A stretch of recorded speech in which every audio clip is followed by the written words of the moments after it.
Alrighty. Welcome, everybody. Welcome back to the studio where today I am hoping to do this guy justice here by painting him. Welcome, Liza. Welcome. Missed you last week. I am ready to roll today. I'm excited. I'm feeling good. I am ready to do some painting. Few things to get out of the way. The paper that I'm using is Bao paper. I bought it in a roll, unrolled it, cut it. It's basically square, about a foot by a foot. My paint's over here on my right hand side that you see up there. It's actually on my right hand side. These are my M-gram paints. Sudike is here. Hello, Sudike. Liza is here. Hello. And I do want to say I am simulcasting on Twitch on the other side, so YouTube and Twitch. Let's see. I don't know what I'm going to do. I'm just going to jump in and do this.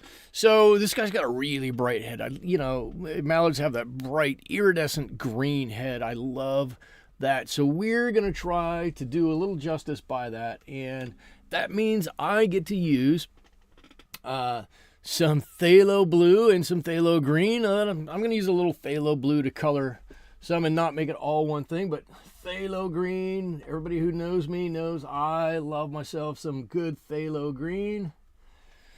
So I'm just going to start by putting a little bit of that on there, and we'll see how it goes. And I'm doing a wet on dry technique here for anybody who's wondering. I have realized I don't do quite as well with wet on wet. We're going to be tackling that next week though. Hopefully. Dwayne is here. Welcome, Dwayne. Good to see you again. Hope things are going well for you. Always enjoy seeing you here. And I've loosely drawn this out here. It's not quite a tight interpretation of where all of these areas are. Like his head and his shoulders, where they meet and where the feathers meet and everything. It's just kind of loosely drawn on here. Oh, I should say, I do know that with Phthalo Blue, if I leave a hard edge for more than a moment, I'm going to get a hard tide line there, and that I'll have to paint over. So I do have to be a little quick and maybe work a little more wet than I typically would, but we're going to figure it out. We're going to get it done, and everything will be good. I hope everybody has had a good week. My week has been pretty good here.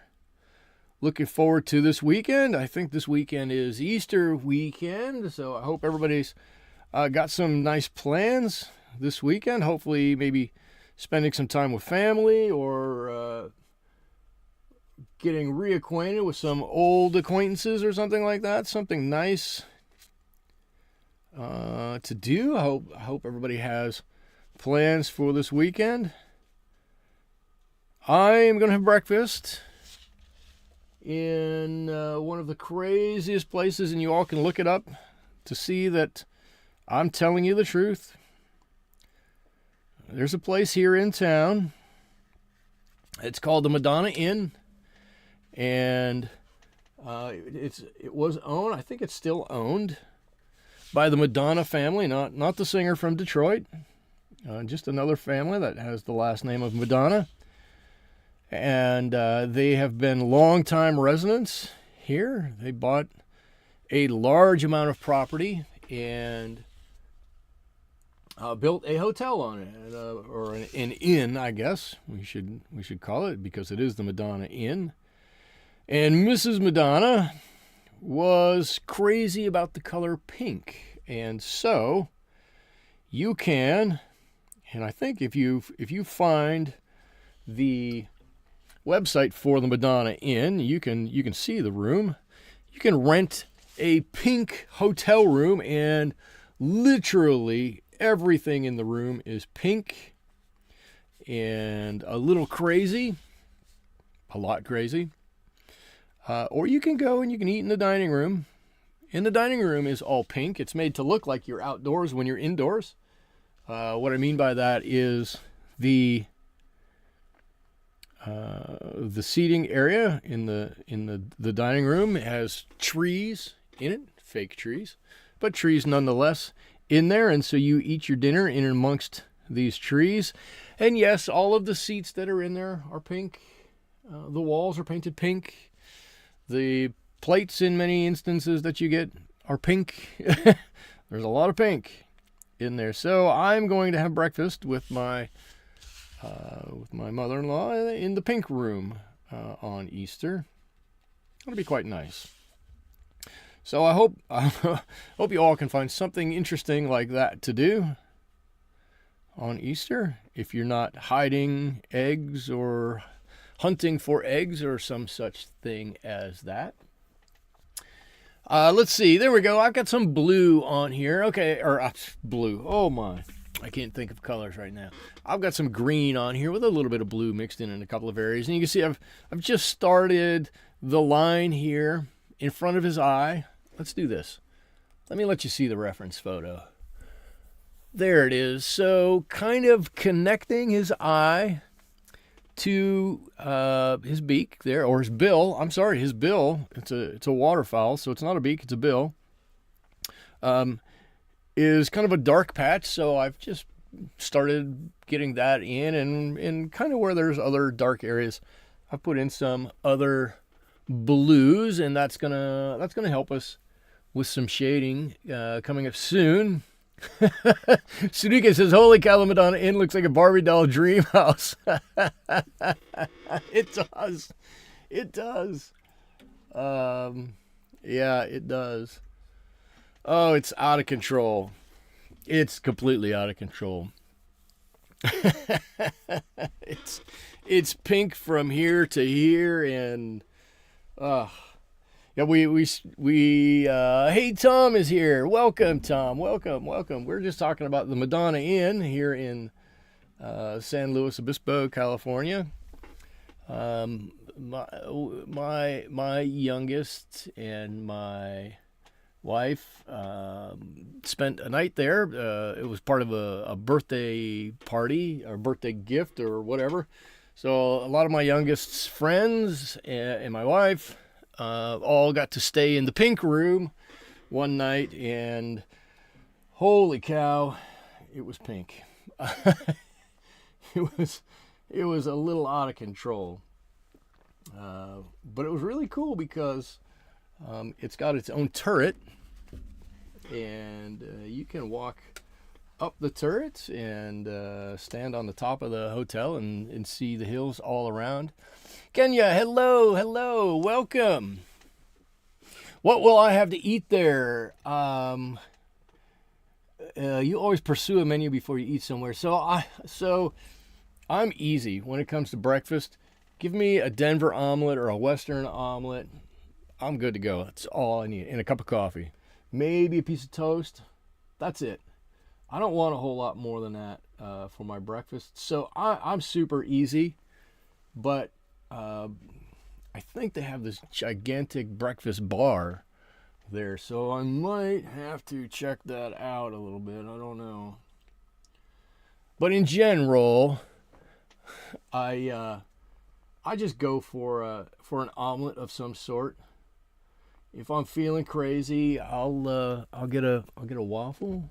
But generally, that Denver omelet, so good. That I don't feel like I want a whole lot more than that. All right, I'm just, while I'm talking, I'm kind of mixing up my own gray here, because a lot of this bird. Let's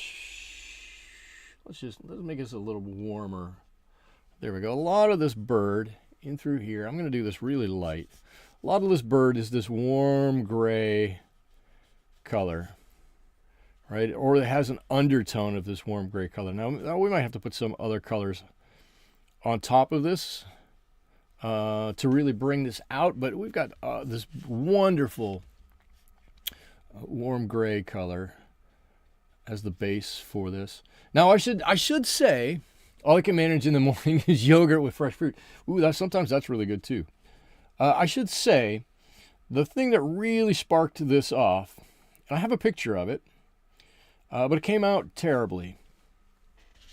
But I was fishing on Sunday, and Dwayne, I can give you an update if you'd like. But I was fishing on Sunday, and I stopped at one of my normal haunts along the shore. I'm a shore fisherman. I primarily fish one lake because it's close. It's convenient. And I'm able to catch plenty of fish. I've never had problems catching fish there. But so I'm fishing the one lake that I typically fish.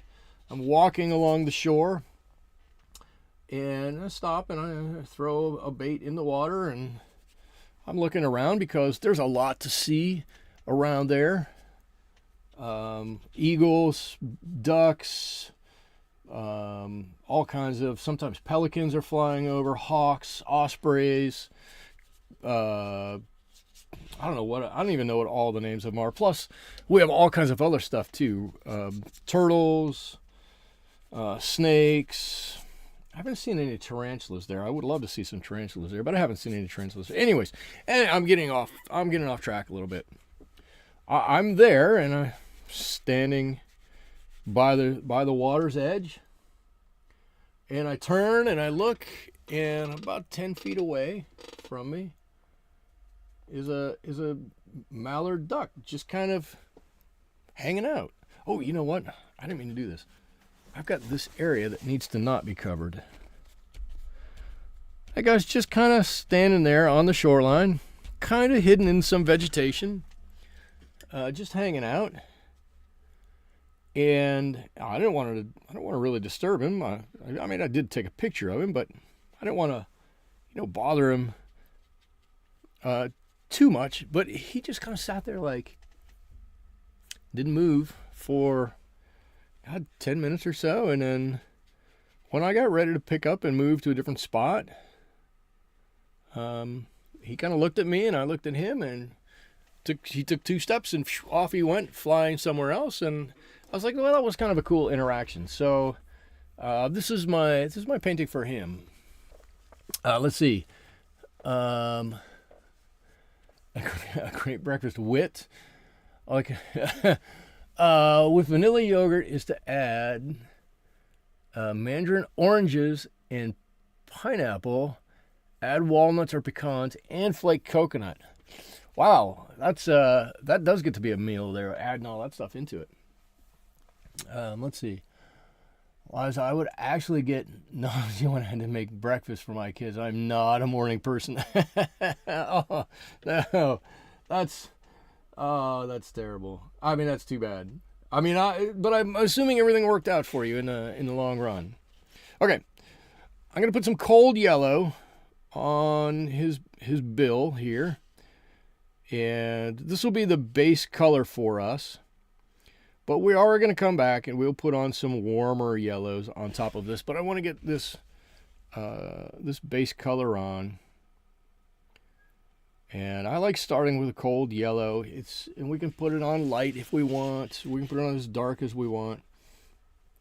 But by the time you start putting on a few warmer colors, that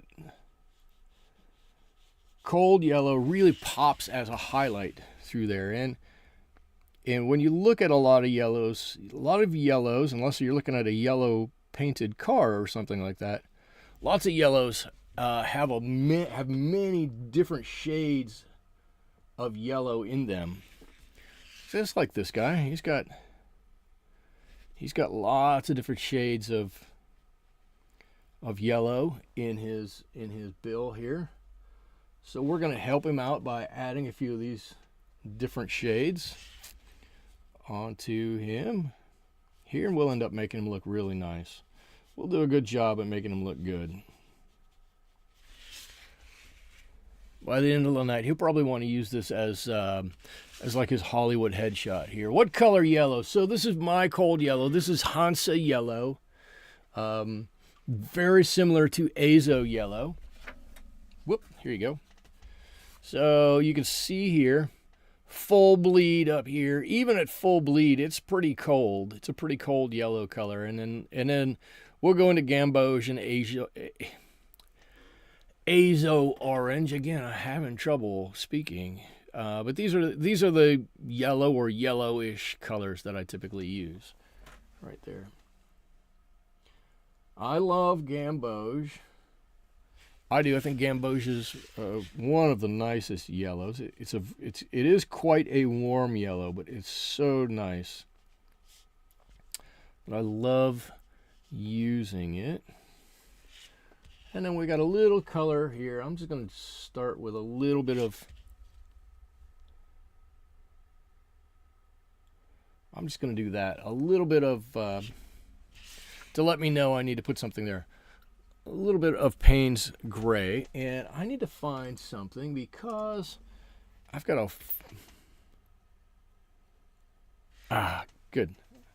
I had a hair right there that was really bothering me. So you can see just by changing that color a little bit on here, I dropped a little bit of Gamboge on there, and all of a sudden that bill looks like there's some interest to it, right? It's just not quite a flat color. It's got a little bit going on there, so that's a good thing for us.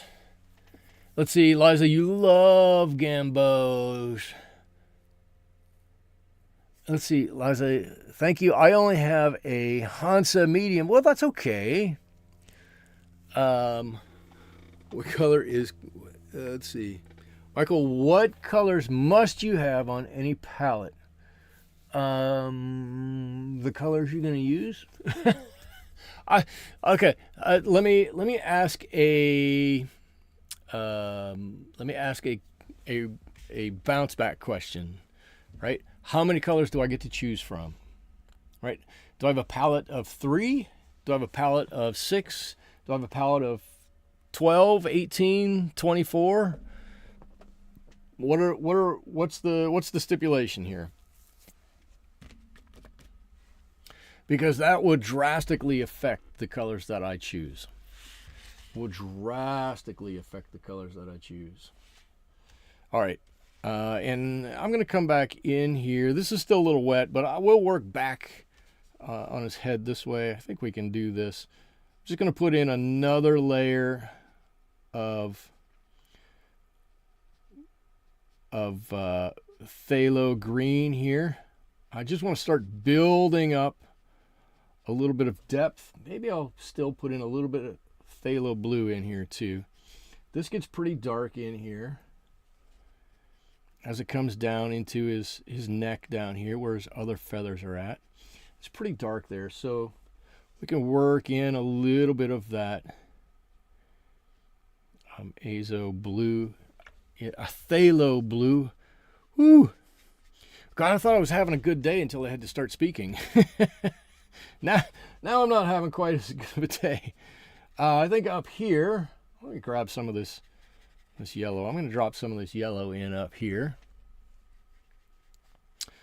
Again, I don't know if this is exactly how this should go, but that's okay. I want to have a little bit of a warmer area in here. This Phthalo Green can get cold and can get a little weird.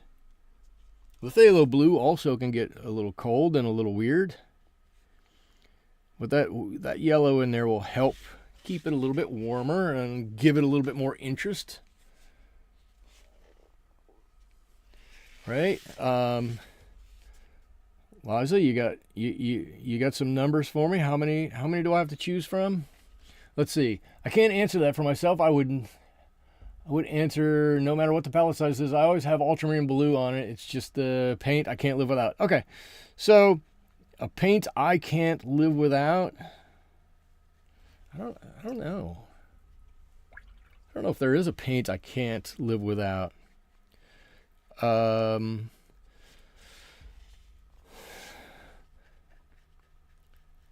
What colors would I put on? I would probably put Ultramarine Blue on it. I'm not the biggest Ultramarine Blue fan, quite honestly. It's a fine color. It's just, it doesn't excite me all that much, but there's nothing wrong with the color. I kind of like Cobalt Blue more. I love Turquoise. But but before any of those, I would probably, especially in a watercolor set, I'd probably have Cobalt Blue in there somewhere. Right? And I say that because, you know, traditionally, oh no, no, no, no, no, no. Had a little run. We'll have to take care of that. Traditionally, watercolors, you know, are used for landscapes and whatnot, and a great sky color is that Cobalt Blue. So I would probably keep that. Let's see, I'm trying to think. I've got, I really thought this would have been dry by the time we got back around. I've probably got, I don't know, 5 or 6 or 7 different palettes floating around here. Some I've made on my own. But in general, what I like, if I have 6 colors that I can choose from, I'm going to take a cold yellow and a warm yellow, a cold red and a warm red, and a cold blue and a warm blue. And those are from those 6, you can generally make anything you want. Right? You can mix all your greens from either cold blue and warm yellow or warm blue and cold yellow. You can mix all of your oranges with the same combination with reds and yellows. You can mix your browns and grays. Grays are a little tougher. You end up getting more brown than gray most of the time. But in general, that's what I would do. So if I had an Azo Yellow or a Hansa Yellow or a Gamboge, those are a good warm and cold. Alizarin Crimson and Pyrrol Red, or I'm not even sure what other colors, scarlet, some kind of scarlet red, Scarlet Lake, which is a little colder and something a little warmer. Let's see. Sudika says, I have more colors than I use, but I just love seeing all the colors. Well, there's that too. If you're going with a warm blue, you could do an anthro blue and a cold blue, like a cerulean or something like that. You know, you can play around with it depending upon what I wouldn't go out and buy anything different that I don't already have, but you know, based upon what you already have, you can figure out what to throw in there. But I would definitely start with a warm and a cold of each and go from there if I had 6 to choose from. And 6 usually is about the smallest number, I think, that you typically get in a palette nowadays. I think. I'm not exactly sure, but I think that's about it. This is a cobalt purple here that I'm just dropping in. We're going to end up strengthening this color, but I want to make sure I get this in and don't paint over it again like I did the first time. But I think it's going to be okay. I think it'll work out well, because that white that was on this bird's feathers might have been a little too white, and we don't want anything that's so white it's going to pop right off the page and look unnatural. So, you know, maybe this bird's been taking a dirt bath, or you know, swimming in the city park as opposed to a lake out in a nice open field somewhere, and that white's maybe toned down just a little bit. Let's see. Eliza says, the one thing I wish I'd known out of the gate about a warm and a cool limited palette, I would have saved a lot of money. Yeah, no. Because you know what happens is we all still like to go, oh, this is a cool color. What's it like with this one? What's it like with that one? What's it like with this one? And we all still buy a million colors anyways. Kenya, I just found I have too many colors that I don't use, so I figured I wasted my money on them. Use them. Take them out and use them. And you didn't waste your money. let's see, you invested in experiential learning that you haven't realized yet. How's that? I like that better. I like that better.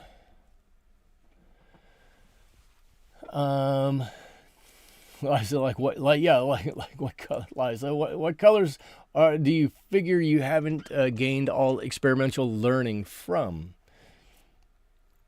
There's no such thing as wasted money. Think of it as an experiment. There you go. Sudike, we're thinking alike. When it comes to colors, I never consider it a waste. Just give me colors. See, yeah, that's exactly it. We're gonna buy them because colors are fun and colors make us happy in the moment. And we want to try them. We want to experiment with them, and some experiments work a little better than others, and we'll deal with that. But I don't do it here, right, on this palette. I typically don't do it when I'm sitting in the studio here, but I've got 3 or 4 different palettes that I take out with me when I go out plein air painting, and some of them are drastically different, and it's fun. It's a kind of a challenge to see what you can do with all of those different colors that end up on there. You look at them and you go, why, oh why, did I ever buy this color? And then you use them a few times and you go, you know what, that's actually not that bad of a color. It's kind of neat. I like that. All right, I'm just going to drop in some colors here.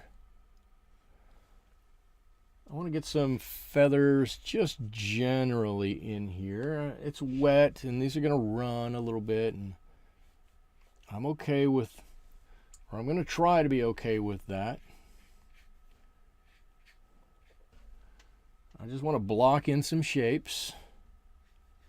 Let's put a little color here. If we don't get it right, I'm going to put this in air quotes. If we don't get it right, that's okay. We can live with that. We're just trying to get some general colors on here. Let's see.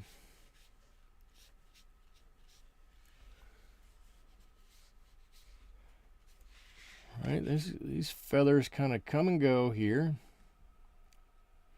in this interesting pattern. This one can probably be a little bigger. Let's put another one over there. I think these are all meant to, I don't know duck a whole lot. That's okay. But I think these are all basically meant to help camouflage the duck when it's maybe not on the water. Right? I can't imagine what this mottled color would be for if not for that. So in my mind, that's what all this coloring up here is for. It's just to get some good camouflage for the bird if ever it's stuck or stranded on the shoreline somewhere and can't really get to. Whoop! This is not wet down here. Can't really get into the water to get away from predators. That's what I'm envisioning. Let's see. This is kind of like this. So we got, where are we at? We're at this is a nice number of people. We're at 10 people or so here on YouTube, and a couple over there on Twitch. If you're new to the stream, first of all, welcome. I'm glad to have you here. Always like to have new people here. If you're new, say hi. I'd love to say hi to you. And if you have any questions about anything, throw them out there. Don't let Liza monopolize the conversation. She will take up the entire night asking colors about asking the questions about colors and whatnot, which I think is fantastic. But if there's anybody new out there, throw some questions out there and let's have a discussion about it. It's always interesting to talk to new people. This group is pretty welcoming. We love to hear from people. Let's see. Dwayne, I bought another tube of Cobalt. What is it? What did you say? Oh, I clicked on I bought a Cobalt Teal thinking I needed it. I mistook it for Cobalt Turquoise. More paint, please.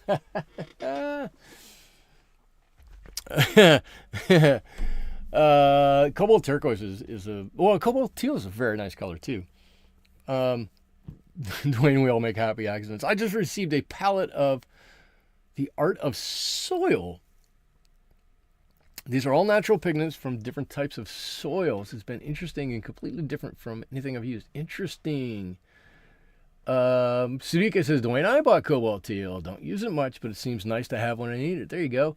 Dwayne, what were you going to use your Cobalt Turquoise to paint? That's the question I have. What were you going to use it for? I like the color. Looks a little like Perylene Maroon. I'm thinking from looking online. What are we talking about? Perylene Maroon.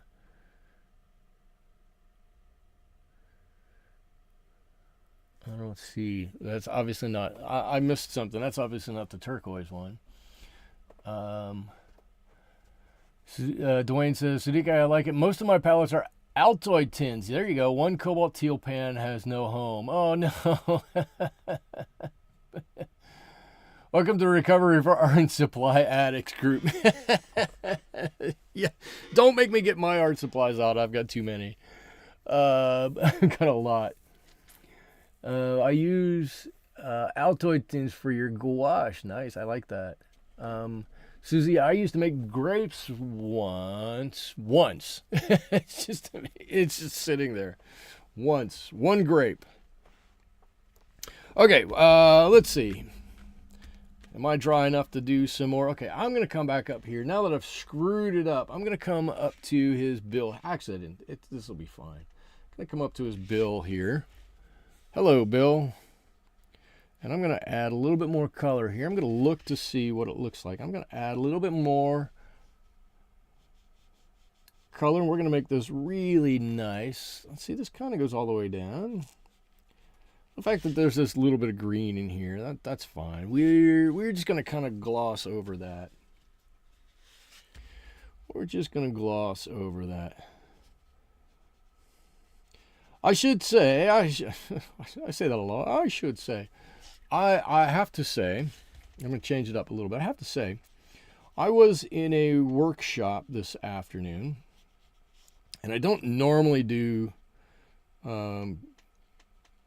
company workshops because I don't, half the time I'm like, this is not really worth what we're putting into it. But the conversation this time was a little bit more interesting than not. And we're talking about things that make you energized, right?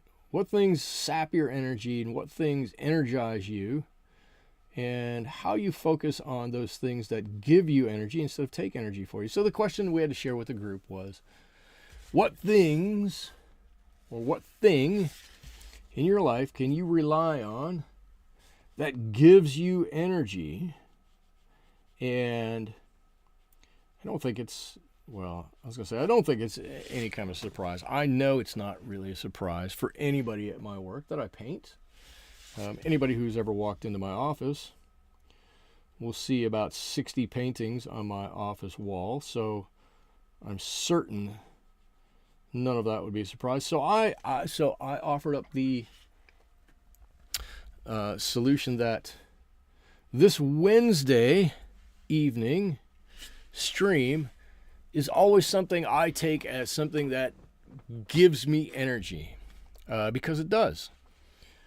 When I will get home from work from time to time, and my wife, woo, that's a lot of color. My wife can attest to this. I'll get home and I'll be, I'm tired. I had to do these 8 things at work today, and I can't believe I had to do this, and I'm exhausted, and I don't know if I'm going to do the stream tonight. And she'll look at me and she'll go, "Are you kidding me?" You're always in such a good mood when you get done with the stream, and she's right. this is one of those things that after I do it, I'm like, man, this was a lot of fun. There's sometimes a little bit of apprehension before I do it. I will be honest. Oh no. What if I screw it up? What if I don't do something right? What if I forget what I'm doing? What if I do a picture that turns out terrible? You know, all these things that go through your mind. But in the end, this is always one of those things that when I do it, I'm like, it was a lot of fun. I'm glad I did that. And let's not forget, the stream tonight hasn't died twice already, right? Last week, a little bit of issue. This week, going strong. I rebooted everything about an hour and a half ago. The only thing I didn't do is get myself something to drink. Speaker says, Michael, I wouldn't know if you made a mistake. You would know if I made a mistake because I'd tell you I make a mistake. Liza, I've been here for quite a few years and have seen growth in your skill and confidence, which is why I stick around. I don't. Well, thank you. I don't know how much growth in anything I've done is, but I'm definitely more comfortable with doing things now. Is that dry? It's dry. It's dry adjacent. I'm going to, let's see. I've got there's a big fellow. Is that dry? That's dry-ish too.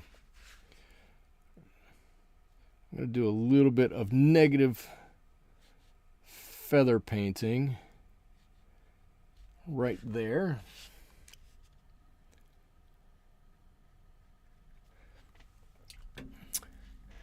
And we'll just, and Liza, I always thought you stayed around for my scintillating personality. No. Nope. It's just been the skill, huh? I got it. I see. Just the skill. No, I appreciate that. As I've gotten more comfortable with painting in front of the camera, I've gotten, I think, better at painting in front of the camera. I know that sounds a little redundant, but that's kind of the way it goes. Is that if you don't feel comfortable, no matter what you're doing, you're not going to do your best job with it. Only by being comfortable with it are you gonna be able to do a good job, and in doing so, people will see that you're comfortable and that you're doing a good job, and hopefully that leads to everybody's enjoyment, yours and mine, and a better product in the end. All right, I got kind of a wing here. I'm gonna do something else with that, but we're getting here. We're getting there. We'll get there with all of these little feathers. Actually, I guess let me do this. I'm gonna take that dark. I'm gonna push that a little bit more than really it is. Just, and I'm gonna pull this out a little bit further, just so we can see that there's a bit of a different feather there.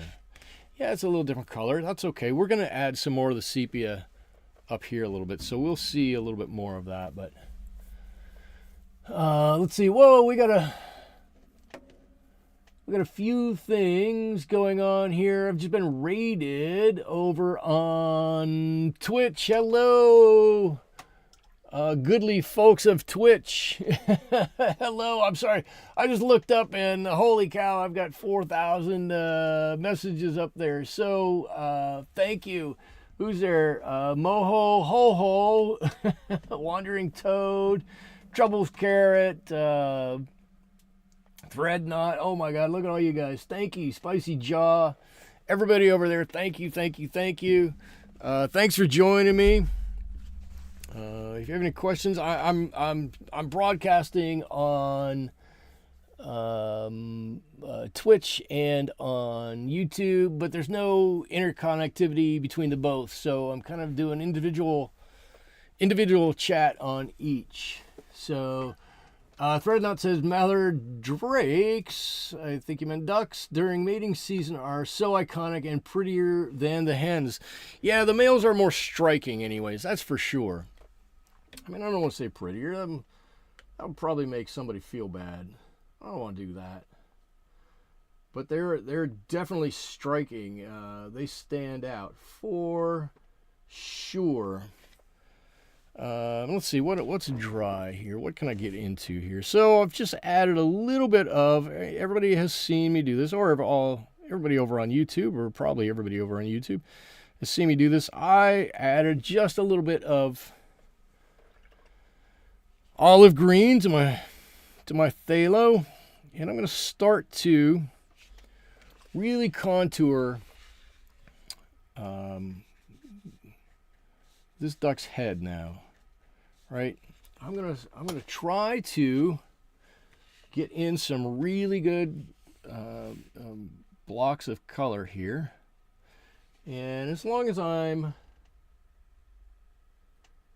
keeping this, where's my phthalo blue? There it is. As long as I'm keeping this damp, I can pretty much do whatever I want to with it. I do have to worry up here that it's going to get a bit, not really chalky, but a bit too much. I need to do a little thinner layer up here, even though it's dark. And I'm just going to keep on painting, and you guys keep asking questions. Troubles Carrot says, looks wonderful so far. Thank you.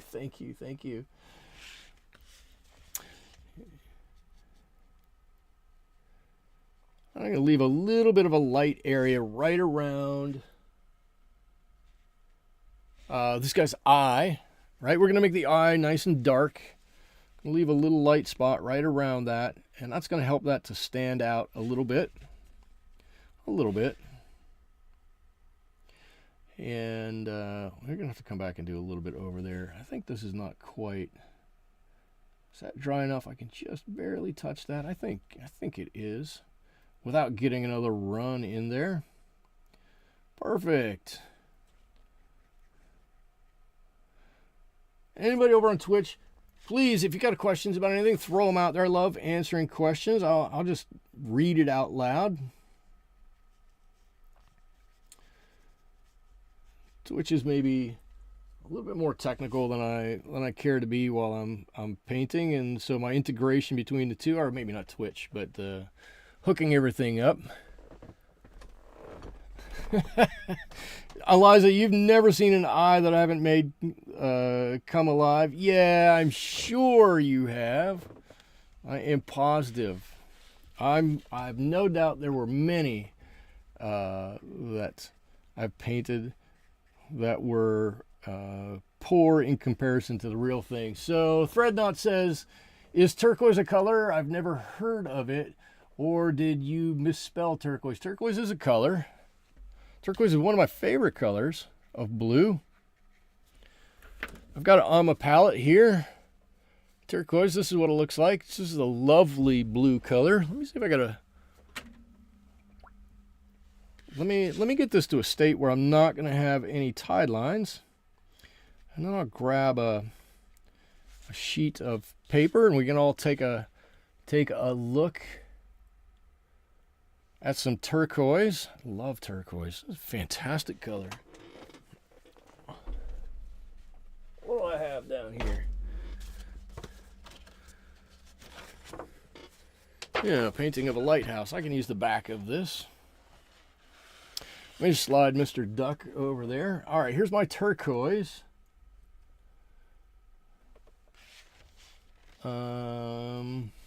Turquoise. Actually, maybe you're just asking if I misspelled turquoise, which I may have. I don't. My encoder doesn't have a spell check, so if it's misspelled, I'm not going to worry about it. But ooh, look at this! Is such a beautiful, vibrant color. Love turquoise. comes down. This particular turquoise is not very granular, but there's a little bit of granularity. Ooh, there it is. All the way down. Such a lovely color, and underrated because it mixes well with others. And it's perfect. Love turquoise. Oh, fantastic.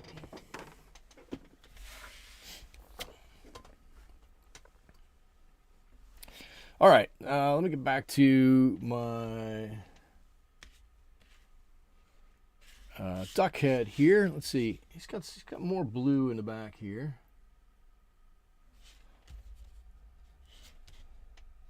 So I'm going to put some more blue back here, and this is still Phthalo Blue. Just to make it dark, give something a little bit different.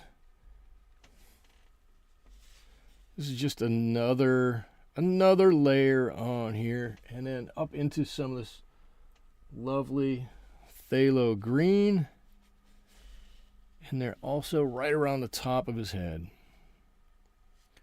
Wonderful.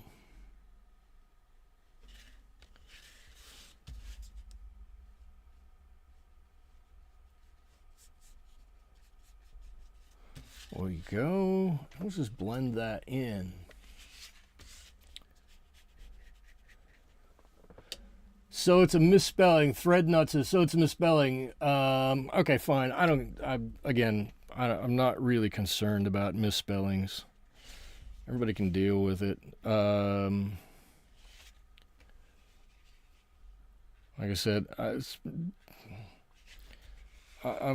try to enjoy the painting more than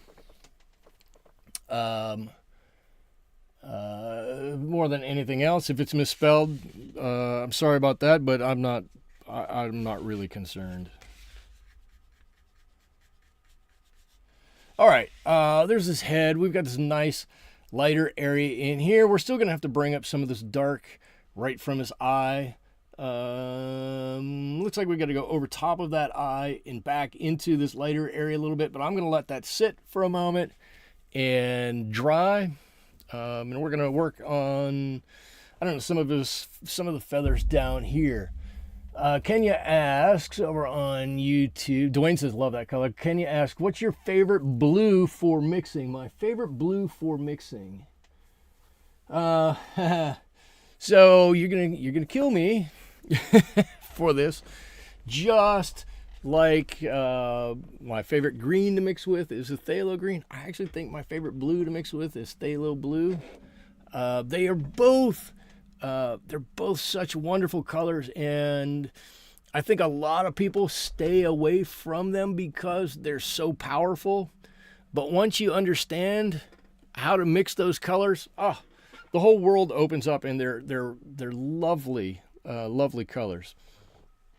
All right, I'm going to mix a little bit more of our gray here, and this is burnt umber and a little bit of ultramarine.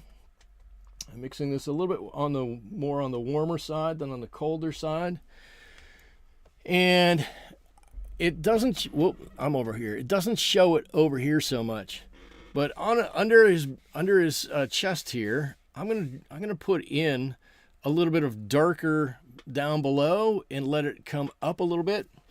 So I want darker and then lighter, and then we'll go darker up here on this wing, and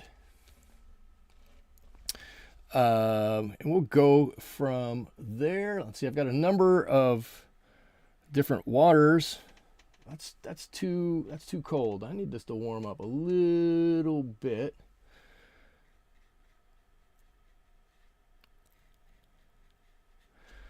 Okay, and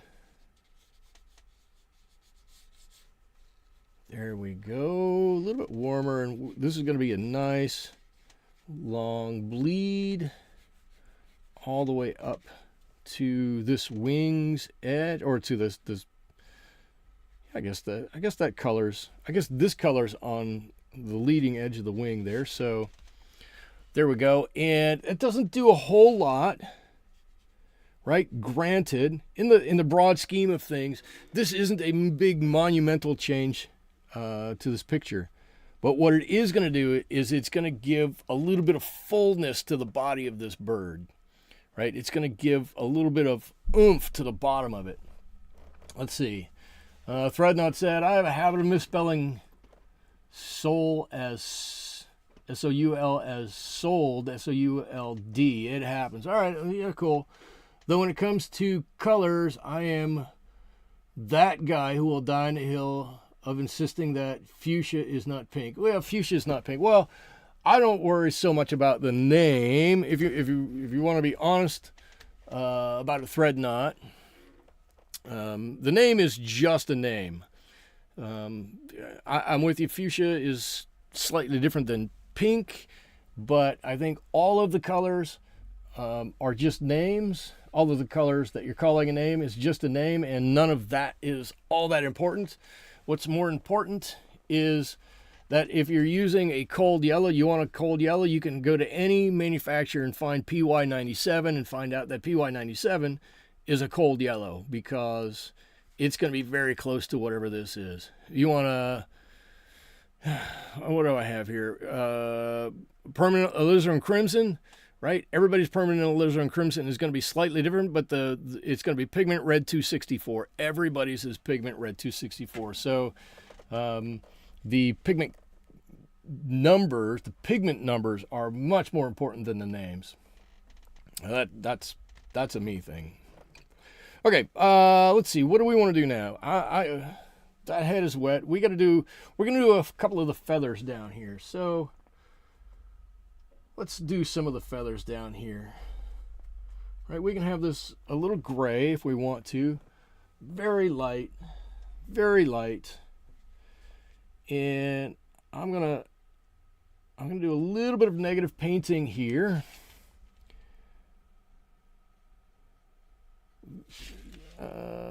Come on. A little bit of negative painting on some of these feathers. Whoop, I just dipped my brush in my green water. That's probably not going to work out. And as we do a little bit of this negative painting, some of these feathers are going to start to come to life. I have to look to see. I painted over them. I have to look to see where they're at now. And we'll start to build up some texture on the back, and then we'll be able to determine from that what we come on. We're able to determine from this little bit of negative painting how or if we need to, hey, don't go down into my yellow, how or if we need to start to, come on, right around, adjust the colors on top of these feathers. And we might. And that'll be okay. It gives us an opportunity to do a little bit of extra painting. But this technique of doing a little negative painting around these feathers, so simple and so easy and super, super effective, because you're painting the darker area underneath instead of the actual feather itself, and it helps to make that feather just pop off the page that little bit. Shoom, there we go, over there like that. My phone is just going crazy over on the side for some reason. If you hear that, I apologize for that. There we go. Can you guys see a couple of these feathers on there? I hope you can see a couple of those. I'm going to let these dry a little bit, and we'll see what's going on. All right. Is this one feather or two feathers? That's two feathers. That's one feather. Okay, I think we're okay with feathers. We're okay. This is also a great time if you want to put any marks or notches in your feather. This is a great time to do that. All right, I feel like I jumped ahead here a little bit. I need to stop and read a little bit. Natalie's here. Hello, Natalie. Welcome, welcome, welcome. Let's see. Kenya says, or Eliza says, it took me 2 years to figure out that pink opera is for mixing and not for using neon out of the tube. Opera is pretty bright. That's for sure. I used opera pink once and never tried mixing it. Now I'm going to have to do an opera pink color chart. There you go, Kenya. That's a great idea. Let's see. Susie says lemon yellow is cool too. Yeah, lemon yellow is a cold yellow for sure. Let's see. Susie says opera is usually neon, so it fades. I tend to stay away. So it would be fugitive, but many people, I've used it before. Let's see. Threadnought says, though when it comes to colors, oh no, that's the one I read before. Okay. Anybody over on Twitch? I do want to reiterate hello to you all. Thank you for joining my stream. I'm happy to see you guys. If you have any questions or whatnot, throw them out there. If you just want to say hi, that'd be awesome. Just say hi. I'm kind of working a little bit of double duty here as I'm streaming on Twitch and on YouTube, and I don't have everything fully integrated, so I'm reading both comments from both off, but feel free to throw something out there. I'll be happy to read a comment from anybody.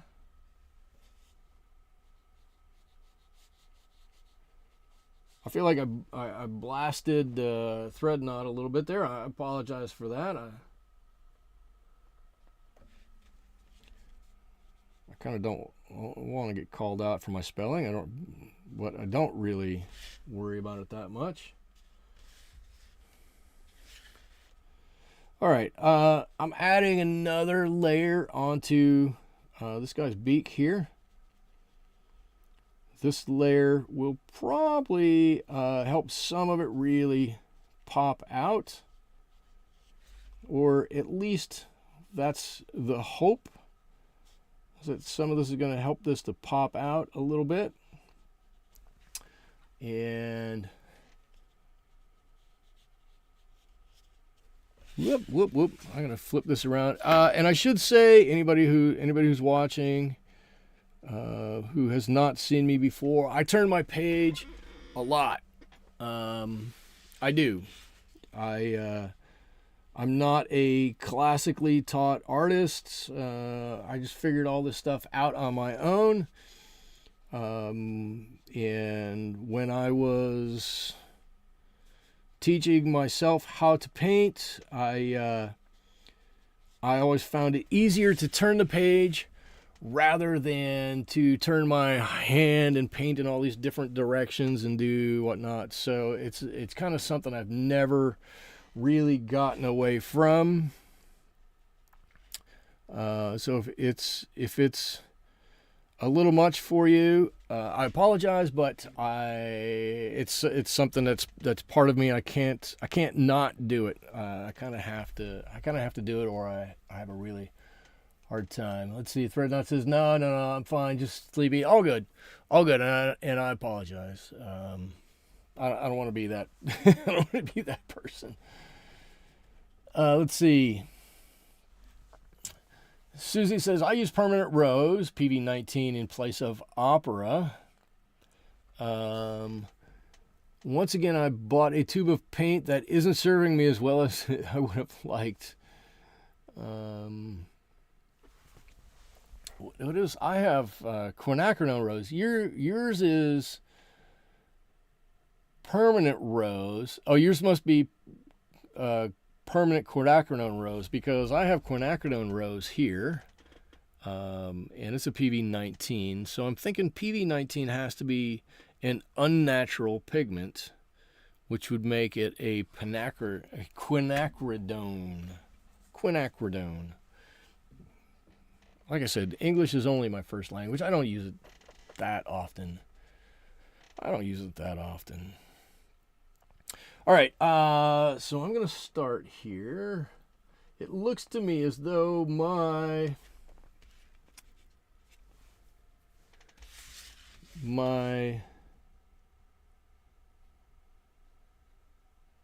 what is the stuff I'm putting on? My Phthalo Green is just starting to granulate up a little bit. I've got enough layers on here that you're starting to be able to see some of the grains here, and I'm not exactly sure that I like that, if I'm being completely honest with you. But we're going to work with it. We're going to try to work with it as best we can. So that goes right around that eye. Kind of like that. I'm not trying to duplicate it. Right? You all know I don't duplicate things. I want to pay homage to it. I want to do a good job of paying homage to it, but I'm not really trying to duplicate. I want to paint a little bit more yellow in there. There's really, if you look at this guy's head, there's really, and here you can look at it, there's really quite a bit of yellow in that green, right? That green is not just a green. In the back of the head, right, there's a lot of blue back there. In the front, there's a dark, kind of a blue-brown, right? I know it's gray, a green-gray up there. And then in the center on his cheek, there's quite a bit of yellow there. So we're going to need to sort that out soon. I wonder how we're going to do that. Let's see what we got here. Let's see if this does anything. This is really dark down here. I can probably put some of this dark on down here. This should make everything pop off of here a little bit more. And if we put some dark down here and it doesn't fit with the rest of our painting, it'll be fine because it's in the least bad spot down here. It's kind of underneath, and a good spot for some dark colors, especially ones we're just kind of trying to look at. So this is a little bit of neutral tint in here. Let's see, this has got to come up. This has got to come way up the back in here. There's got to be some blue here too. I just want to make his head look right, right? I don't know what right exactly means, but I know what wrong is going to look like.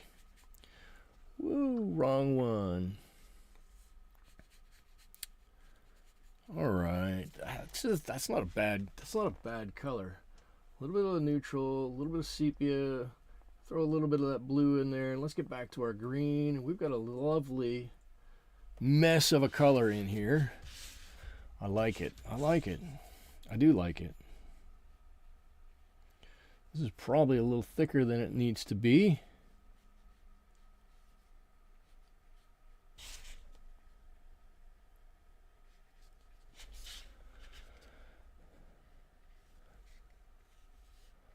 This can go right up there. This goes up to his eye. Oh, this is gonna be good. Everybody's gonna like this. We're gonna get done with this, and we're gonna, you know what? That was a good call to put some of that on there. We got a fair bit of blending to do now. I learned that using dark next to the color is what helps things look iridescent. Which dark? What dark? What are we talking about? If I put now I got too much dark on here. This has got to get pushed back that way a little bit. I can just wet my brush. The whole thing is wet right now, so I can move so much of this around. That really is what's great about doing wet paintings, right? I can move this color around almost at will. Let's let this come down a little bit. I'm going to leave him with a big ring around his eye here. He's going to look like Pete Davidson. Let's see. The dark I'm using now. Okay, so the dark I'm using now is what's going to allow the green to look more iridescent. That totally could be. I can totally believe that. I can totally believe that. I went outside the lines here a little bit. I need to fix that. And then this is going to get thinner as I come up to the top, real thin up here. Right? I'm not trying to make anything up on this one. Not that I'm opposed to it. I'm just not trying to do it on this painting. Real thin at the top up here. So let's blend that a little bit. The dark is what makes the color look iridescent. It could be. Could very well be. And then I gotta watch that I don't get this too wet. As I come back in here on this back side, I want to just drop in a little bit of extra color right through here. There we go. You're Kenya, you're really liking the duck. Thank you. We're gonna do some touch up on this guy, and we'll get him looking good. Actually, his head doesn't look too bad. I'm gonna let that dry the way that is, and I'm gonna come back and I'm gonna do some more work on his wings here. And I'm gonna drop down one brush size. Where's my one brush size down? Here it is. Now, one brush size down makes some things easier, makes some things more difficult, right? Getting color right into that tight little spot where you want it, so much easier. Being able to blend colors together, so much harder. Because we don't physically have the amount of color on our brush, the amount of water on our brush that we might want to be able to blend these colors like we want. So we're gonna try, and we're gonna see how this goes, and I've got to make a decision. So like I've got this feather and that feather done together, right? Two lobes, one lobe, two lobe. Now I need to make a decision which one of those is on top and follow that line, and I'm gonna choose this one. So now I've put this feather on top. I'll hold it up again so you can see what I'm talking about here. Just let me get a little bit of color on here real quick.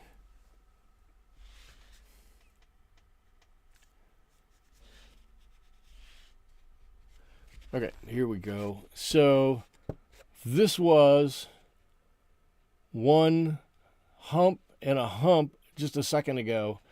I just put in that dark line, made this two feathers, 1, 2. In fact, if we really want to show that it's two feathers, we can put a line in here. Come on. And line there, right? If we want to get really crazy with it, we can put a few holes in that feather. Right, one, just a notch here and a notch there. The head on this guy, who said that? Liza. The head is so pretty. It's gonna be there. It's getting there. I gotta be honest with you. I still, when I see that green bit right there, it pains me. There's that green on his bill. It pains me. I don't want to see that, but that's okay. We'll work with it. It'll be fine. It'll totally be fine. Okay, so I'm just gonna go around. I'm gonna try to give a little definition to some of these feathers. Oh, you know what I want to do before I get too close over here? I do have a little bit of this black, and no, I don't use too much black. I mean, you guys have seen me. I use it every now and again. Not too much. Well, I say that. I always say I never use too much black, and then I do a whole month where I just used all black. I'm going to paint a few brush strokes on here, these little feathers down here. the color underneath that purple stripe, and then we're going to do one right above it, and then we're probably going to do something to break up that lighter area too. And remember when we did this and I painted over that white area, and I was like, oh no, I can't believe I painted over that white area, and it's going to be too... I'm glad we did it so it wasn't too bright. Look at it now. It looks, it's so bright it stands out now because everything else is dark around it. Everything else is dark around it. Okay, so now I'm trying to identify. Yeah, Natalie says, I used a lot of black one month. I don't know what month I used a lot. I just remember I painted a raven and... oh, God, whatever. What else? I don't know. It just seemed like it was an overabundance of black that month. And I don't use... I tell myself, anyways, I don't use a whole lot of black. So why did I use so much black? Well, however much black I used, I hope I did some nice paintings with it. That really is the important thing. Hope you guys saw some nice paintings out of it. If you didn't, you were probably watching my channel. Uh-oh. I wonder if my kids just got home and are doing something. Because I just got something that flashed up that said I need to watch my internet speed. And I didn't do anything that changed.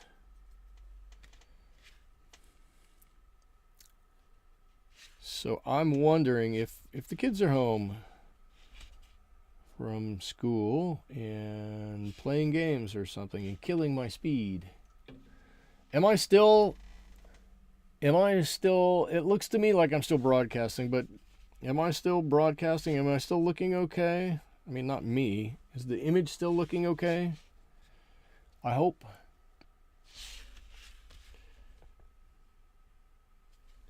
I hope that the image is still looking okay. You're fine. Okay, cool. Natalie, thank you.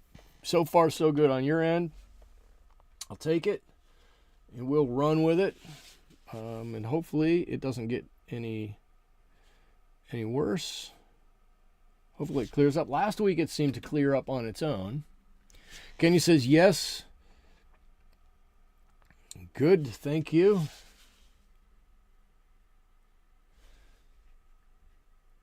I hope that yes was you're still getting me instead of a yes, it's gotten all wonky.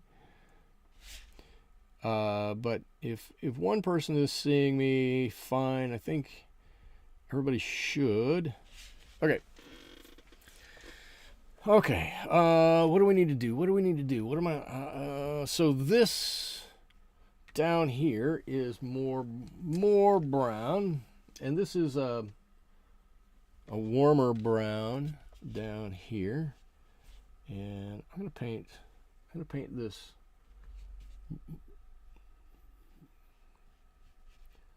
a little sterner here. Give me a little bit of blue I can gray this down with underneath here, and I'm gonna try to break up that straight line, and then we can get warm the further we go out from there. Kenya says yes, it's good.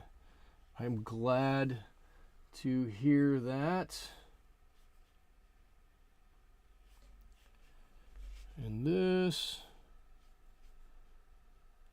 brown all the way down. We can mix some darker colors in there. We can mix some lighter colors in here too. Let's do that.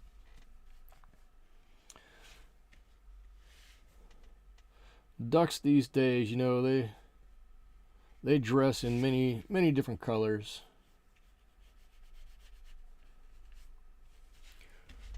There we go. That's the everything kind of underneath these top flight feathers there.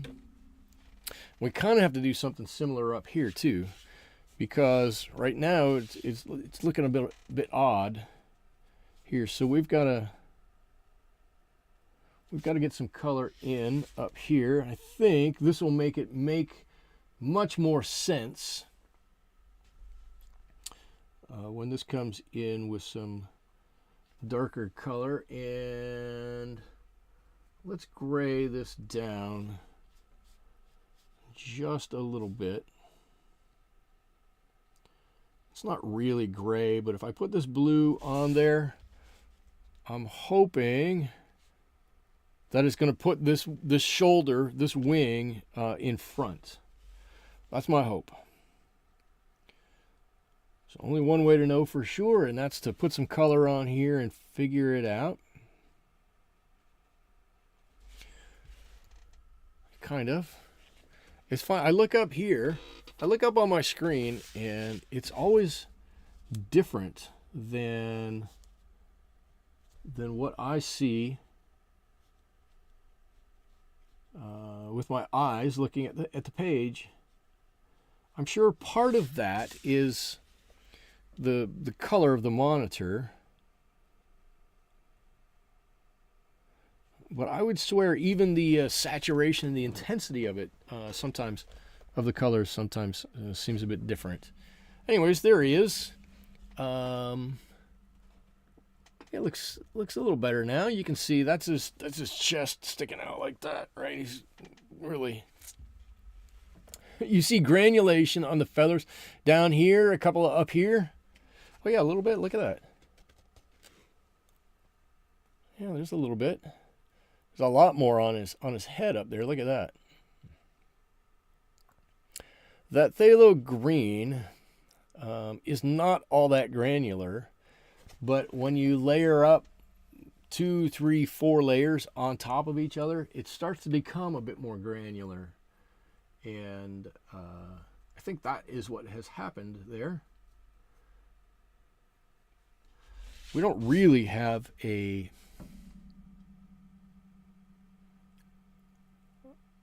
granularity issue in there. What we have is, oh yeah, a little bit darker in there. Yeah. See? That's all in deep shadow under there. It's all in deep shadow. Yep. I got some white in here. Anybody else feel free to speak up. Does anybody else have issues with stray white marks on their page? Because I do. I don't like having random white marks on my page.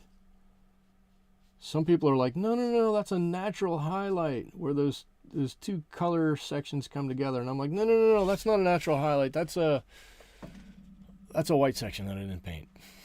That's just me. that's me. That's a me thing. All right, cool. Let's see. I'm going to drop back down to my little smaller brush. I'm going to start with this because this is a nice neutral color. And I'm going to give him a little bit of a nostril. And again, it might not be called a nostril. I have no clue. But I'm going to call it a nostril. And a couple lines here and there. This could even be this greenish stuff. Right? He's got this little, I don't know what you call that. It's a little hook on the end of his bill here.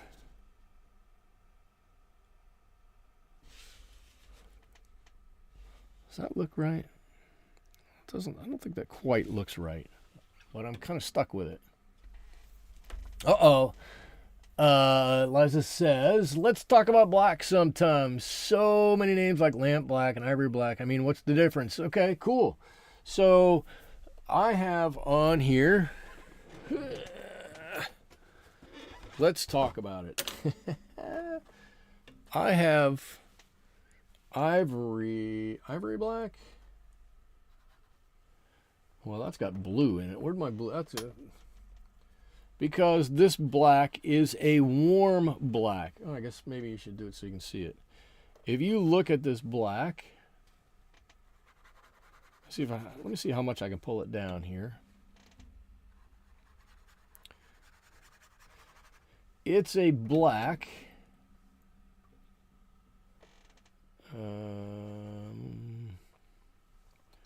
This is a warm.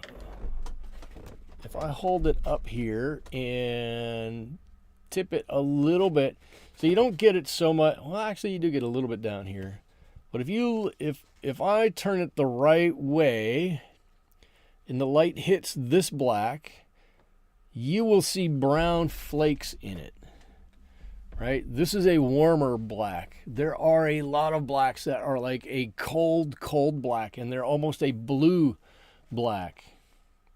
I think lamp black is a colder black than an ivory black. Maybe I have it backwards. Let's find out.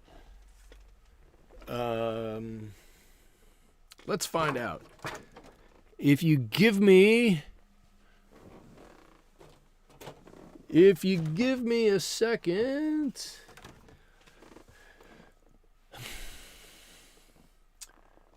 Give me 1 second, because I think I have the M-gram color chart here somewhere, but I think it's right over there. So give me 1 second. I'll be right back. Oh, got it. Okay. Well, this is not going to be any help. I thought this was going to help.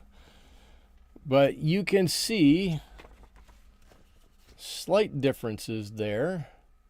I think I had it backwards. Ivory black seems to be a little warmer than lamp black. But they are slightly different. Not all that different, quite honestly. And this is quite old. So my colors may have faded on here just a little bit. But that's between those two, that's the big difference. Is one is colder and one is just a little warmer. And in black, I don't know that it makes all that much difference. Because the color difference, well, at least on here, looking at it on here, it doesn't make all that much difference. Because the color's very slightly different, right? It's not like we're looking at Hansa Yellow versus cadmium yellow, right? You can that's obvious that that's cold and that's warm, right? Azo Yellow, still pretty cold. Cad Yellow, whoop, there you go. Awfully, awfully warm. So, you know, yeah, anyway. I don't know where I'm going with that, Liza. I hope that helps a little bit. I hope it helps a little bit. And it looks like maybe, just maybe, the internet has healed itself. And maybe we won't have internet issues here again. I'm trying to get just this tiniest little bit of color on my little tiny brush here. So I can just kind of denote a couple of little tiny feathers in there. Just want to break up that white just a tiny, tiny little bit. All right, so we got some feathers on here. I think we need to darken some of these areas up. I'm looking at this. I don't know that we need to go crazy with all of this. But for my own self, I'm gonna add some darks here. And I might be doing this bird a big injustice by doing this, but I think we're gonna be okay. Instead of being super subtle with some of these feathers, I'm gonna allow for a little bit more visibility and a little bit more color on here. And I'm gonna be doing this with a mixture of these brushes so that I can get some little details in here. It's easiest to do it when it's wet. How are we doing? I don't see anybody saying anything. This always worries me. Have I said too much? Have I not said enough? Am I not broadcasting anymore? Did I do something wrong? I know it's not you guys, it's me. It's me. But I'm sitting here painting by myself, and I look up, and I know I know I've been talking for a number of minutes. I look up, and there's nothing up there, and I'm like, uh-oh, what happened? What did I do now?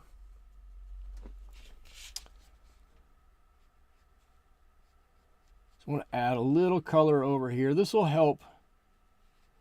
It's a little bit on this top edge. This is going to help to fill out the bird, just like we had some darker color here, right? A little bit of darker color on this top edge. We can take this almost all the way up there. We can go way up there. A little bit of darker color up here isn't going to affect the overall look of this duck, but it should help round out the shape a little bit more. Just give it some more oof, right, as we're coming down the home stretch here. I'm going to make sure we can see the difference between these two areas here. So I'm going to add some more color here. Still here, just watching you paint. Thank you, Kenya. Thank you for saving my sanity by saying something. It's a me. I know it's a me thing.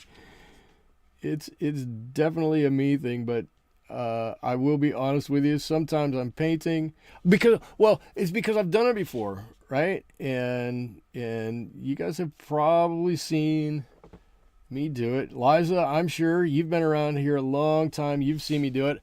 I'll just start talking and painting, and I won't look up. And then the next time I look up, it used to be my internet connection out in the garage was so bad, literally the whole connection would drop out, gone.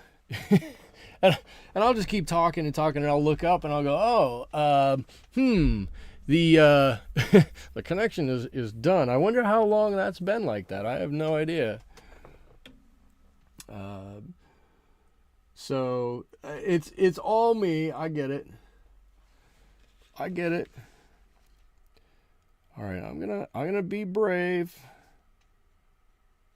and I'm gonna add a little bit more color. Like I said, on a few of these. I hope to not just have overkill of color here, color kill. But I do want to bring out some of these a little bit more. I think we can get just a little bit more interest in here if we. This one might have been a little too dark. I might have to work this one a little bit to take some of this color away. Come on, we can take this right on around there. Oh, that's good.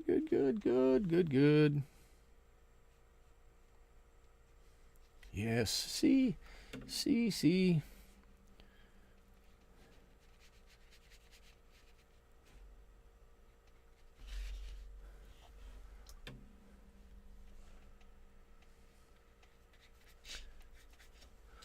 All right. Oh, look at that feather now sticking out there.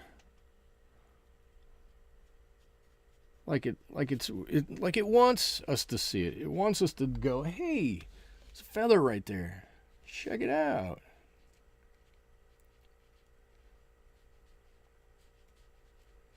Right over there. I'm not actually trying to make them stand out too much, but I think you do this little bit and get a big return for it.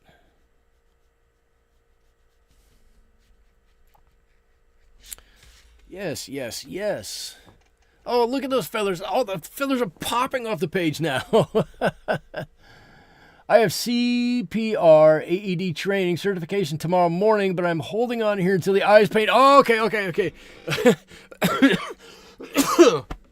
right, Dwayne, we're doing it. I'm just playing around. I'm just fiddling around here, having fun. But that sounds important. So, and I know you're a long way away in the Eastern time zone, and it's starting to get late. So, I am going to,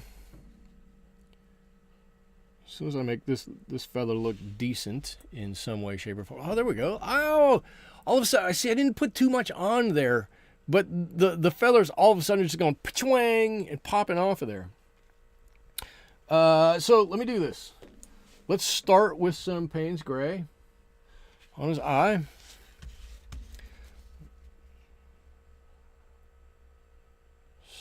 Start with some Paynes Gray.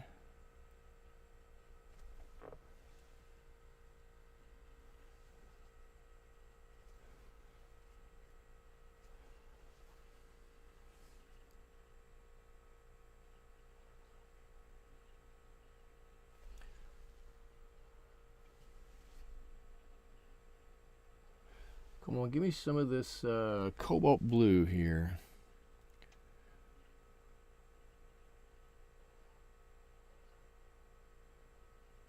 And I'm not really trying to follow the circle I painted for his eye. I've got this lighter ring that his eye sits in. I'm trying to paint my eye to the edge of that to just leave a little bit, and I'm actually putting in some blue here. Come on.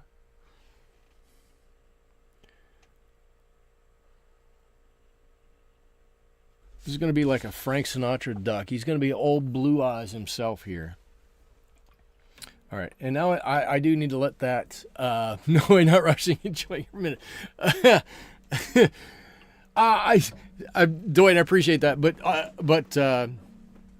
I am just, I'm playing around because I'm enjoying it. And I would love for you to get some good training in case it's ever needed.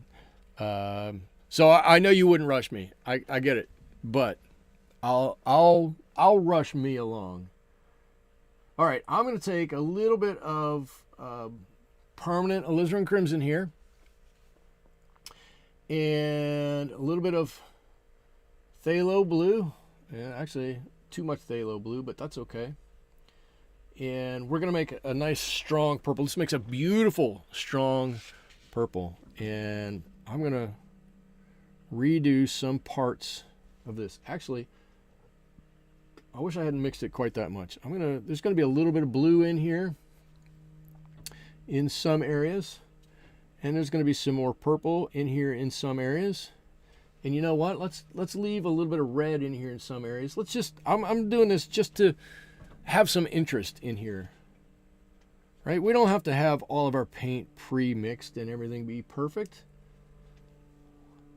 Let's dive into letting the paint do some of the work for us and have some fun. Let it have some fun on here, right? And I promise you, this is a little more red in some places and a little more blue in some places. Your eye's going to look at it. The first thing you're going to look at it, you're going to go purple. It's just purple. And then you're going to look at it 10 minutes later and you're going to go, that's not purple at all. There's a lot of red in there. And then you can look at it again and you go, there's a lot of blue in there. That's one thing I think we could all learn a lot more about is we don't have to be so prescriptive about adding the right color, right? What is the right color? The right color is whatever we put on the page. So look at that. If you look at that, it's a lot of purple, but if I hold it up here, yeah, there's purple, but it's a lot of red and a lot of blue in there too. Look at that. I think it looks pretty cool. And I'm going to mix that with a little bit of this black, and I'm going to just make a couple of lines here where these feathers come through. I just want to have, little line of demarcation here so we can tell where these feathers are. There we go. That probably is actually too much. Reminds me of the duck I had when I was 12. His name was Michael Quaxon. Michael Quaxon. Michael Quaxon. I love it. Why? Dwayne, so was Michael Quaxon? I'm asking because I had a friend who wasn't allowed to have a real duck. I mean, it wasn't an imaginary duck, but it was a decoy that he kind of took around with him everywhere he went. So was Mr. Quaxon an actual real duck? And if he was, that's an even better story. That's hysterical. Michael Quaxon. Okay, so let's see. What do we have to do here? So I'm going to go with a layer of neutral tint here on his eye. I'm going to mix it in with that blue that we just put on his eye. So the neutral tint is a little purplier, right? The Paynes Gray that I started with is obviously a little bluer. It's got that blue tint to it. I'm going to leave a little bit of white there that I'm going to try to not to paint over. What I think I just painted over that little bit. I'm going to pull some of that color out.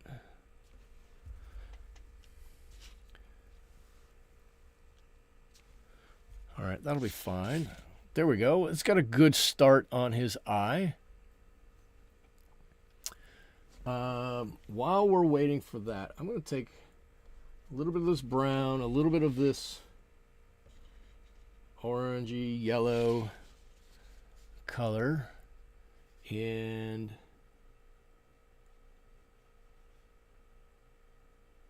I'm going to paint just a little bit under here. Pull this up just a little bit. I want it to be a bit of a shadow, not really a shadow, just a little bit to show that there's a little bit of a bend there, something there.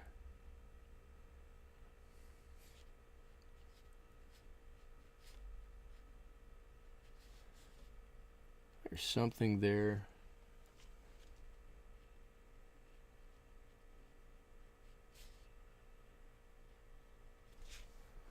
And I'm just gonna have a little fun with a few little details now that, quite honestly, I don't think are really on this bird. And I'll tell you the truth, doesn't bother me. I'm okay with putting these on, even though they're not really there, because whatever we do is going to add a little bit of interest here, and that's more the name of the game than getting it exactly right. When the Audubon Society calls me up and they say, "Hey, Michael, can you paint us a completely accurate representation of a mallard duck?" I'll go, "Yeah, you know what? I can do that. But wouldn't it be cool if?" And then they'll say, "You're not doing that for us." And I'll go, "Oh, come on." No, I want to get something in here that adds some interest and dynamics more than anything else. That's really what I'm going for here. But I think I've got too much brown on my yellow. I'm sure I've got too much brown there. I want to really pop this color up. There, that's what I'm talking about. Get a nice bright pop of color on here.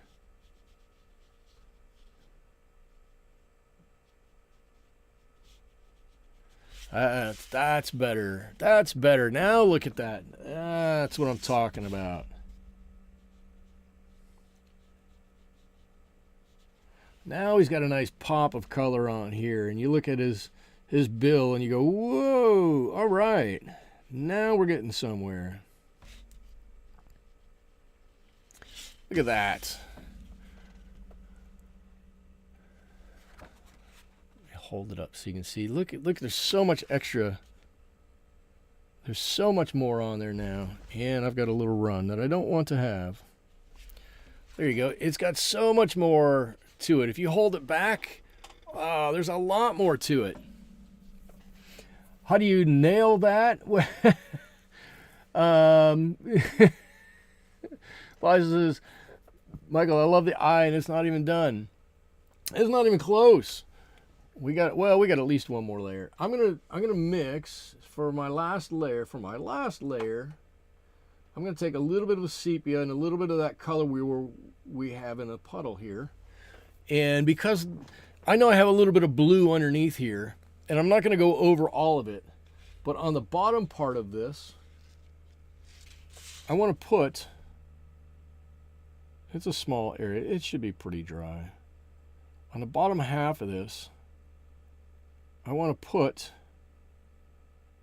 that darker color, and that should really help to set that eye off now. And if I don't touch it, if I allow it to be, it's probably going to be, yeah, I'm not going to touch it. All right, cool. What else do I have to do? I got to wait for that to dry real quick.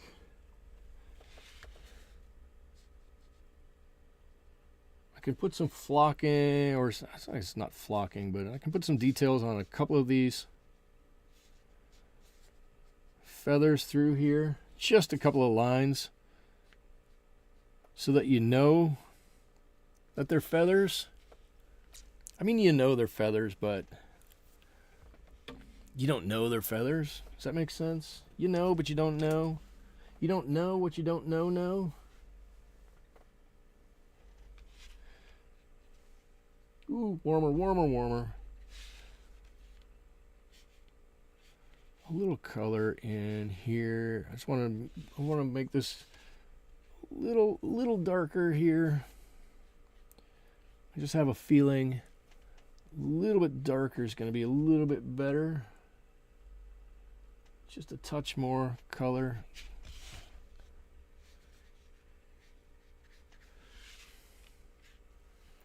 I think I can live with that. A little extra color and just let that blend all the way out. Okay. Little extra. Didn't do much. Granted. I think it did a little bit. I'm actually going to try to connect these two areas here by going just like that.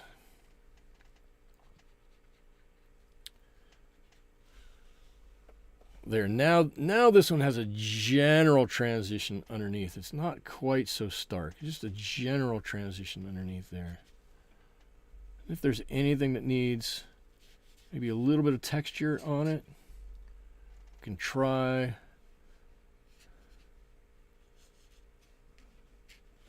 Just, yeah, I don't know. I thought, I need just a little bit of something. Maybe I don't. I don't know if I can take it off, but I can smooth it all out of there. Okay, cool. I'm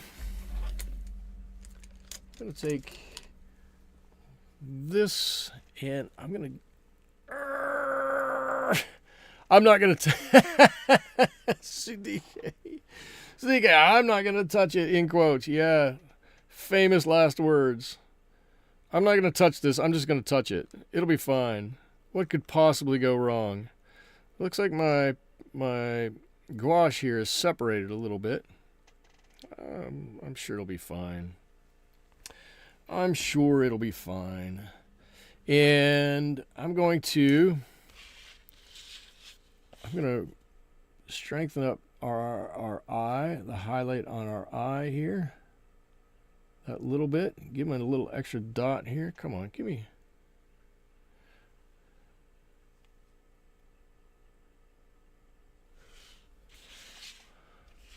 There, now he's got a highlight on his eye. That looks pretty good. I like that.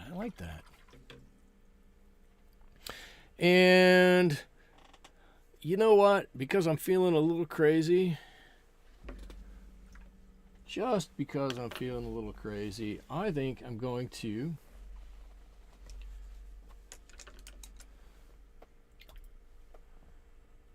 let's do Cobalt Blue. I'm going to do a little bit of a background here. I'm going to do my own way of a background, right? Which is to not really do a background. I'm going to do a background by not doing a background.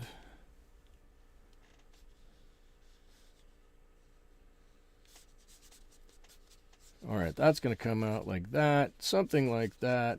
Doo-doo-doo. Cool. And strong mixture. Strong mixture. Let's tone that down a little bit. That's bright. Strong mixture. You can go out there. You can come down that little bit.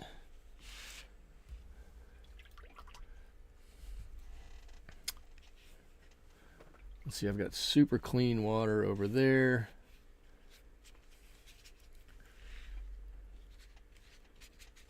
Let that just come out as far as it wants on that side. Then on this side over here,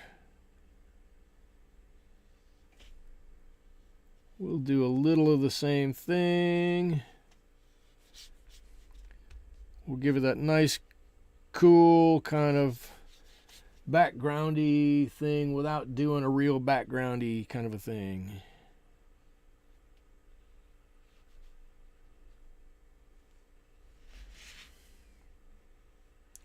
That's just going to kind of center him in there. Make him look like he's doing something.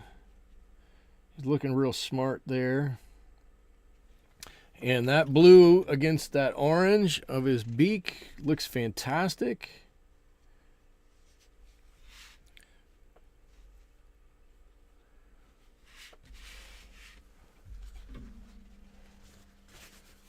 Oh, it went back in there. I should turn this around. All right, I'm trying to work real quickly here, to get this last little bit on here. I think it'll be fine. I want this to come up a little higher, I guess. Come up a little higher.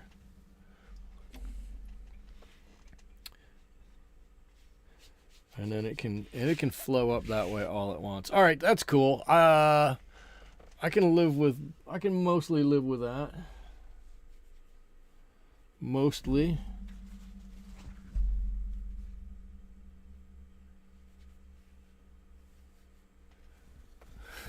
I can mostly live with that, and then yeah, I'm just gonna who said that? And then yeah, I'm just gonna continue to play with it.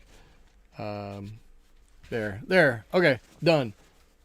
And done. Make sure that color doesn't run onto there. I can live with that ish. I don't want this to run back in, so I'm going to tap just a little bit of the dampness off. All right, and I am going to take that along with my pen. I'm going to sign this right down here. I got to sign it below the waterline because I'm not sure that it is a waterproof pen. I think it is, but I'm not sure. Okay, a little bit of reflection here. I will say, I think somewhere in the middle, I lost my way with his head, but I think that there's a brown patch missing from above the purple. Oh, Natalie! You're right. So the first observation I'm going to make is sometimes you might want to paint the entire thing instead of leaving a patch out. You're right. Let's see. So this is going to have to be slightly different than the color up there.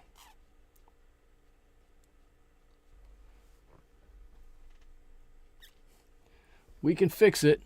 We can fix it. Not a problem.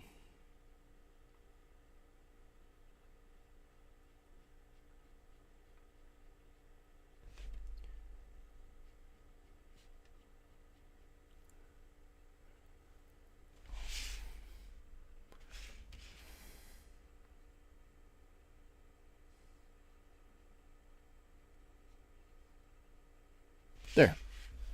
There you go. That pretty much fixes it. I can come up that way. A couple of extra little lines there. Done. There you go. Okay. Thank you, Natalie. Okay. So, like I'm saying, I think I kind of lost my way here a little bit. Adding that darker, finding that right composite to make that dark, I think made all the difference in the world. I love the addition of that yellow in there. Really, really makes his head look interesting, look cool. And I like leaving that little light area around the actual eye itself. It helps draw it into the eye. If you look at the reference photo, there is a little slight lightness just underneath, but I typically go all the way around unless my brush tells me otherwise. I like the feathers on it. No, they're not exactly like the reference photo, and that doesn't bother me.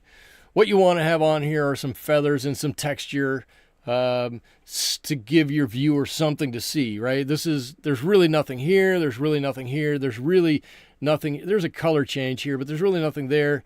There's not much here. There's an easy blend here. So you need some kind of hard texture in there to break everything else up. Feathers, when you paint them negatively, they're really pretty easy to do. So I think he came out kind of cool. It's kind of a interesting reference photo, right? Everybody typically has the classic duck photo, or they're sitting or they're standing or whatnot. I like this one because it's typically not that. It's a little different. He's kind of hunched down and looking to the side at you. I think it's an interesting reference photo. I like the way it turned out. I hope you guys like the way it turned out. Dwayne, how'd I do with the eye? Oh, I gotta do it this way. Good. Oh, how? Good. I like it. I hope you guys like it.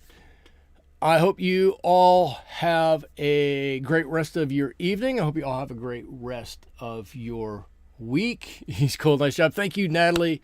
I hope you are all able to join me here next week when we do the challenge painting. I'm looking for a painting to do. The challenge is rain.